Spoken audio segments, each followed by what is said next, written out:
coba ini, pengen coba pedasnya. Beda sama mie yang lain. Sedap memang betul-betul benar. Nggak ada lagi udah. Mie sedap ini memang pilihan. Selain Pak, hari ini benar Pak akan ada deklarasi dukungan dari Golkar dan juga PAN ke Pak Prabowo, begitu Pak? Kalau iya, kapan dan di mana Pak? Saya belum dengar dan saya akan koordinasi dengan teman-teman semuanya. Jadi saya ingin itu yang kami tunggu-tunggu, kapan, di mana, dan seterusnya. Tapi udah dibenerin sama Pak Jazil loh Pak. Bang Yandri juga benar bahwa hari ini akan ada. Makanya saya mau komunikasi hari ini di mana, kapan dan tempatnya. Pak Muzani kalaupun misalnya nanti ada parpol lain yang bergabung begitu ya, bobot pendapat partai politik masing-masing itu sama nggak sih Pak kayak PKB untuk penentuan calon wakil presiden? Begini, Partai Gerindra adalah partai yang tidak memiliki beban masalah dengan partai politik manapun. Pak Prabowo tidak memiliki beban masalah untuk berkomunikasi dengan kekuatan manapun, dengan tokoh manapun. Sehingga dukungan dari banyak partai, dukungan dari banyak tokoh menjadi sesuatu yang kami sangat harapkan. Jika ada partai dan tokoh yang memberi dukungan kepada Pak Prabowo dengan sangat dan bersyukur, kami akan terima itu dengan tangan terbuka dan kegembiraan. Kira-kira seperti itu. Berarti bobotnya akan sama seperti PKB begitu ya Pak ya, yang menjadi partai politik pertama yang mendeklarasikan. Dalam perjuangan yang awal bobotnya lebih besar. Jadi tetap keputusan untuk cawapres berada di tangan Pak Prabowo sama Caimin.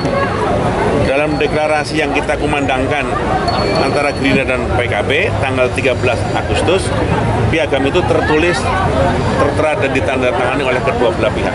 Berarti nanti kalau ada parpol lain yang bergabung begitu Pak, nanti deklarasi akan diperbarui atau menggunakan deklarasi yang lama sih Pak? Maksudnya piagam yang... Pokoknya dukungan dari partai manapun bagi kami syukur alhamdulillah.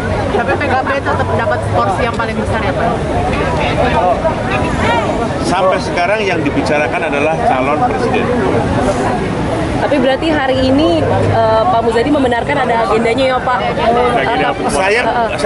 Saya mau akan komunikasi. Baru akan komunikasi. Komunikasi itu akan direalisasikan dengan pertemuan pada hari ini atau gimana Pak? Yang saya mau ngobrol-ngobrol. Oh, mau ngobrol-ngobrol. Ya. Berarti hari ini baru ngobrol-ngobrol gitu ya Pak? Hari ini baru komunikasi, saya baru akan komunikasi, bentuknya obrolan atau apa saya akan, nanti kawan-kawan tahu pasti. Pak, tapi minggu lalu ya Pak? Obrolannya dengan Pak Prabowo.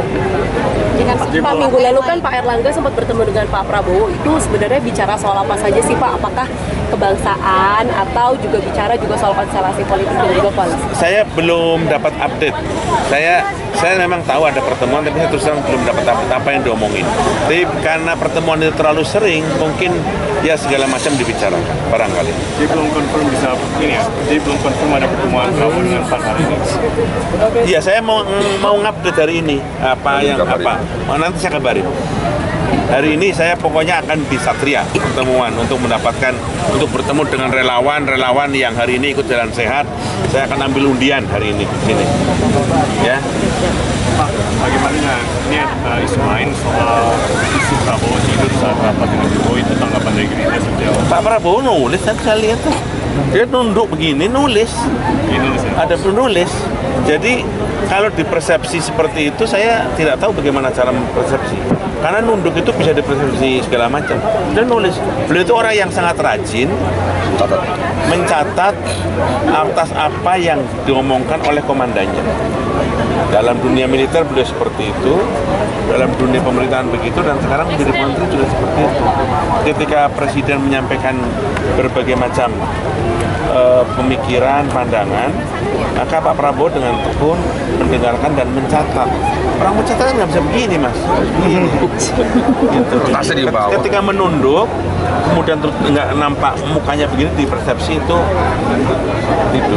Tapi ya terserah, yang boleh-boleh saja orang namanya persepsi begitu. Pak Muzani sedikit Pak. Kabutnya masih dalam bursa cawapresnya Pak Prabowo. Ya nanti tergantung tapi bergantung dari semuanya, banyak hal masih panjang. Pak Muzani, sedikit Pak soal isu amandemen Pak. Rabu lalu kan sempat bertemu ya Pak pimpinan MPR dengan Presiden. Ini memang tujuannya Pak untuk penundaan pemilu atau apa sih Pak? Disebutkan bahwa nanti akan diatur gitu Pak mekanisme apabila ada hal-hal yang berkaitan soal faktor-faktor penyebab penundaan pemilu gitu. Kemarin kami dengan Presiden, pimpinan MPR bertemu, tidak membicarakan amandemen. Sama sekali tidak membicarakan amandemen. Yang dibicarakan oleh Ketua MPR kepada Presiden itu adalah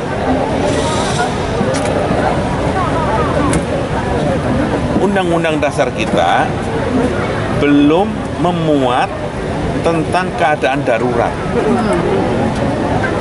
Kira-kira seperti itu.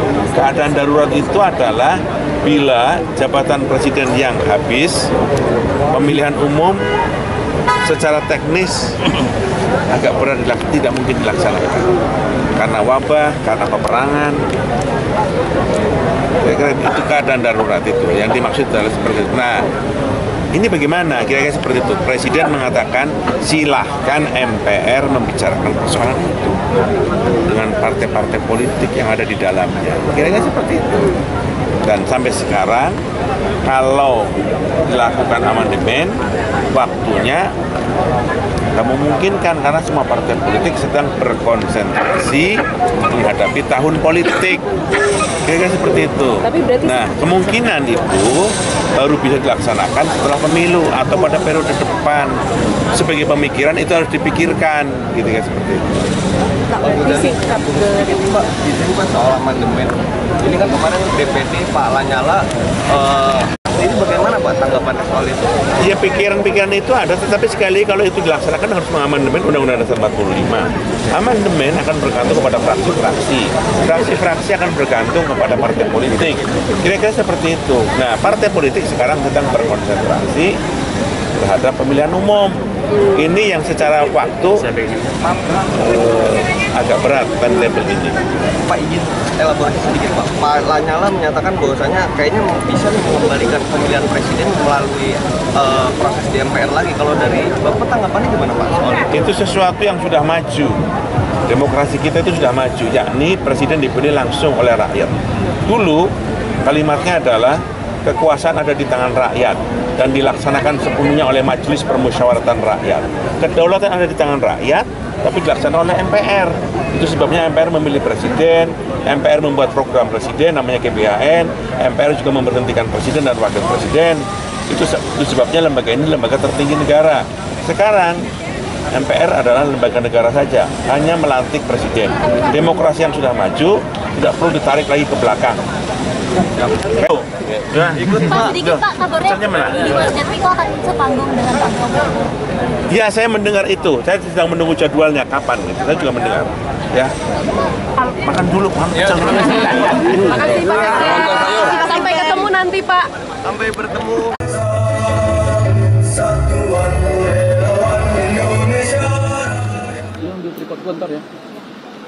Partai Golongan Karya.